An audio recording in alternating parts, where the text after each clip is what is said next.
આજે આપણે વડાપાવ બનાવતા શીખીશું। બટેટાને બાફી એમાં આદુ મરચાં નાખી મેશ કરીને ગોલા બનાવવાના। ચણાનો લોટ રેડી રાખવાનો। ચણાના લોટમાં હળદર, મરચું, મીઠું અને પાણીથી લોટ બાંધવાનો। પતલું ખીરું બનાવવાનું। પછી એમાં ચણાનો લોટ ભેળવી એમાં બટેટાના લોવા નાખી અને એને તળવા નાખવાનો। આવી રીતે તળવા બટેટા તળવાના।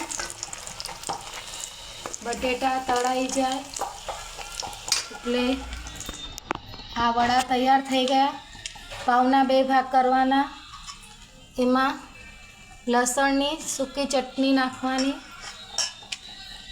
અને એમાં એક વડું નાખી એને પ્રેસ કરી અને આ વડાપાવ તૈયાર થઈ ગયા। આ વડાપાવ હવે ખાવા માટે રેડી છે।